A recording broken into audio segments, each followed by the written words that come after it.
Hey, what's up, Big? What's up, Black family? The original people of the planet Earth, gods of the universe. Greetings, Supermite, peace. Uh, but do start doing my perspectives, just real quick talks on just what I think about basic stuff. Just to put it out there. I'm not smarter than nobody else. I just, put stuff out there that I think. Comment, like, tell me what you think about it. Whatever. It's all good, right? So, I was thinking about,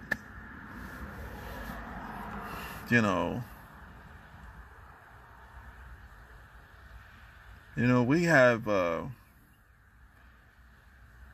seems like after this so-called coronavirus stuff,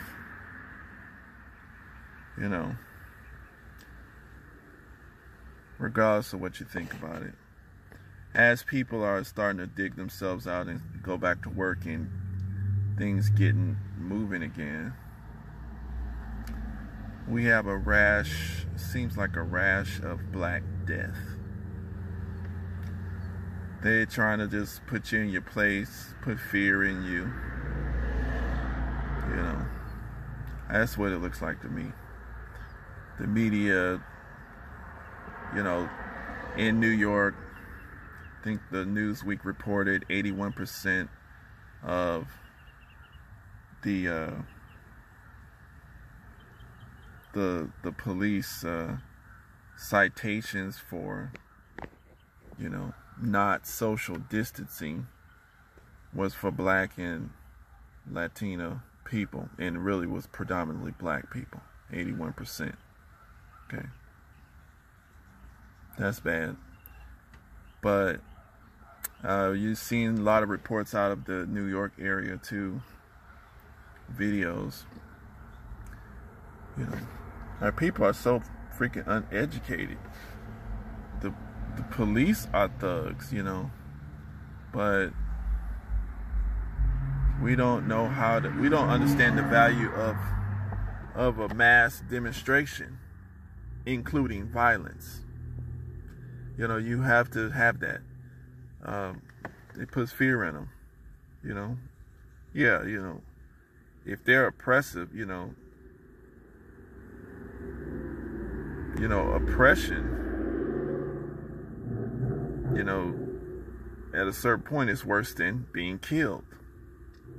Because if you're not allowed to live your life as God intended it over decades, you're dead. You are a shell performing a function at the whim of these beasts. They can kill you, they can just mistreat you, and a lot of us sometimes, we need to snap. Don't try to stop people from snapping. Help them. Help them. Reward people for snapping.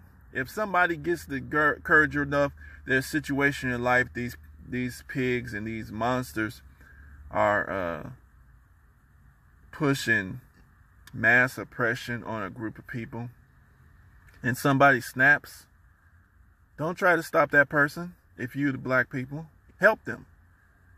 Come together. You see how the police, they surround each other. Surround your people. That's my impression on that. Once they open this thing up, they, of course, they killed the Arbery brother back in February.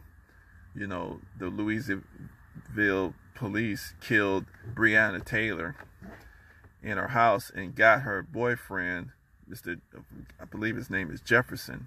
He needs to be freed, sending some cash, whatever you got, $5, $10, something. That brother needs to be freed.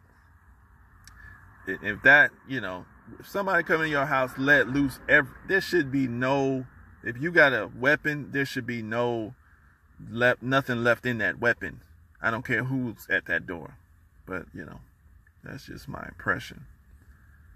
But, and then, you have Democrats talking about, well, if you're mad, Black people, we've always been fighting for our rights, so You know, if you're mad, go vote.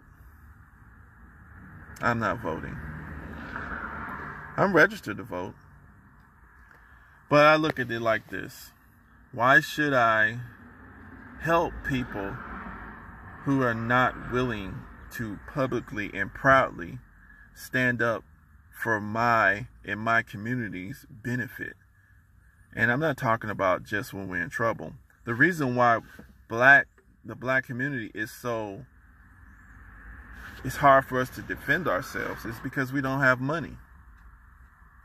This is the reason why the Democrats and all the politicians, they take care, and in the business community, the white business community, even if you're at work, they're very concerned about money going into the black community. They're concerned about us having too much resources. They don't want us to have that. We have enough resources, but the barrier between our resources and us doing something with them is our refusal to cooperate. You know, if we train our children to start bank accounts together, train your children. Don't let your children fight with each other like that. Like that's cool. No, teach your children how to start bank accounts together.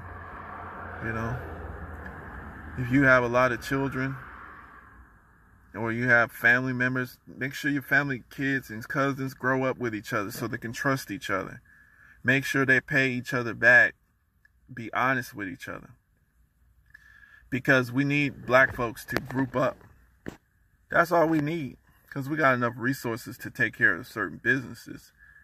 But we need to combine resources, and we need to have honor among each other. The old saying, never do business with family, that needs to be thrown in the garbage. That needs to be thrown in the garbage. You have to figure out how to do business with people that you know, that you've grown up with, and you have to learn how to trust those people. That's what you got to do.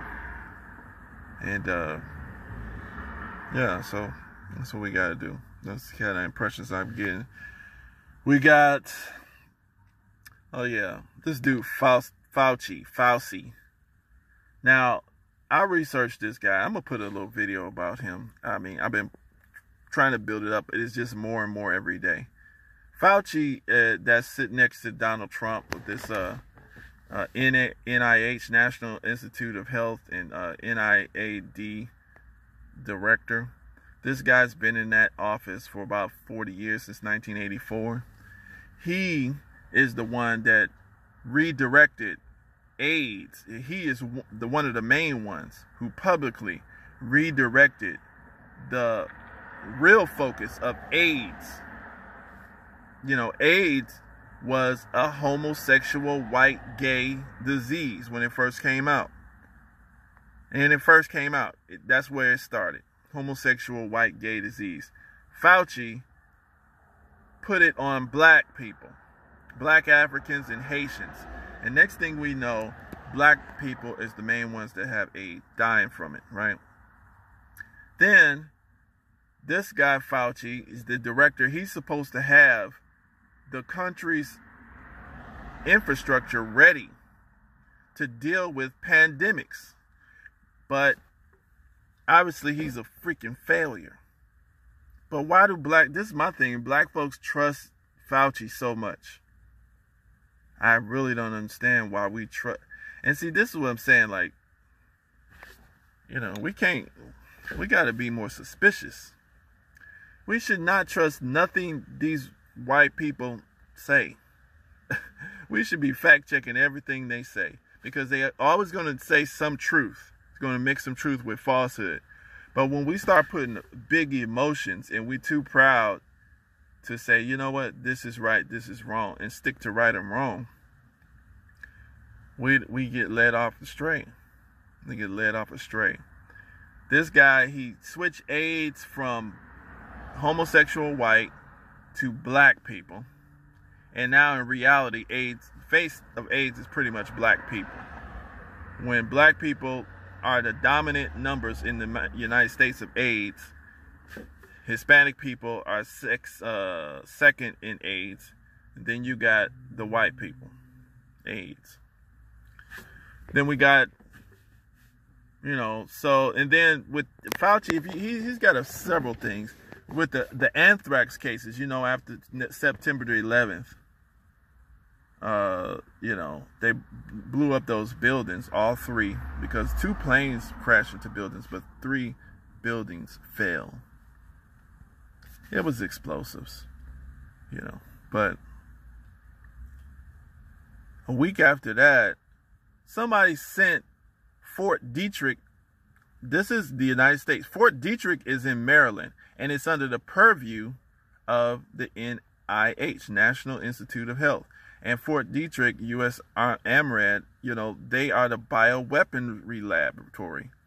So all of that is under that man's purview. As a director, he controls a big budget, right? And, he can make and break scientists. So people won't say anything against him. He's wrong a lot. He's wrong a lot. And then when he's wrong, this is the type of guy who don't want to be wrong. And he has the power in the budget to make himself right. He has the power in the budget to hire people who agree with him and who will make sure that his beliefs, his intentions, they will find evidence to support just his preconceived notions. That is the kind of dude you're dealing with this Fauci guy. And he's very anti-black. And it doesn't matter. He's like a Hillary Clinton. He'll smile in your face. But he will call you a super predator. And he will kill you. They all into that Hillary Clinton stuff. Ed Buck stuff. They want to rape black people and, DJ Kid stuff. Give black people AIDS and, eugenics, Bill Gates mess. He will not legitimize any treatments or medicinal things for diseases. They want to institutionalize diseases and viruses. Like they institutionalized AIDS. AIDS was something that's supposed to come here, and they gave it a vaccine. They supposed to got a little vaccine, and people think a vaccine is a cure, but it's not. It don't fix shit. And they institutionalize that disease. It never goes away. And that's what they want to do for this COVID-19. But they need to build that off the backs of black people because we're so freaking gullible. Just like when the Asians when Donald Trump called that disease the Asian virus or the Chinese virus. That was considered hate speech. So, this Fauci guy, any of these people, they build their whole thing by killing black people. The only way to deal with these people is to resist them. And we got to do that, So, but why people say, well, you're not going to vote, so what's the point in resisting? How you going to resist them? This is what you do. We have to take actions. Black folks, we have to build our infrastructure. We have to develop ourselves. What I'm doing, number one, is developing myself and my family and giving myself the power to resist, because I didn't come from a background that has these type of examples where people know how to do business and know how to do finances and hire attorneys and all these kind of things. These are the type of things that people need in order to defend themselves in a race-based system. This is a race-based system. We didn't make that up, but this is what it is. And so we have to understand that that's what we got to do. We have to teach ourselves, train ourselves, learn from people. That's what we got to do. We got to constantly seek knowledge. If you in a standstill in your life, you're not sure what the hell to do, you don't know where you turned wrong, what can you do? Just start looking knowledge. Read some books of the ancestors. Look up somebody. Look up the Civil War. Look up the federal, the Freedmen's Bureau. Look up, Harriet Tubman, Ida B. Wells. Read the lives of these stories of these people. Read, John Horse. Read the Black Seminoles. Read these type of things. The ancient wisdoms, and read the current wisdoms. Look up the Honorable Elijah Muhammad. That's the ones we need to know, because this man is giving us a foolproof strategy on how to defeat this current enemy. And if you stick to this man's strategy, you will lead yourself into that. You'll grow into success. So we have to start seeking knowledge. If you at a standstill in your life, you're not sure what to do, seek knowledge. And that's what I gotta do. So bottom line is, that's all I'm gonna say. Super Mike, I wish everybody peace. We gotta just love on each other, try to better ourselves. I don't care if you was a hoe, if you was a pimp, if you was a whatever you was. Start developing yourself. And remember, your individual life is not your life. If you want to see, you have an individual life, in this lifetime, but you are a link in a chain of infinity. You come from millions and billions of years in the past of reproduction. And if you do your job, have a family, have children, then you are moving into the future. You see, you are part of something. You are the modern, expression of life, of your spirit, right? So it's not just for you, because the lessons that you are successful in learning, that will help your seed, that will help your children, or those people who you influence to have an easier time to learn that same lesson. Okay? So we are people that's developing. That's what we got to do. That's really what our main job should be. All right, peace, y'all.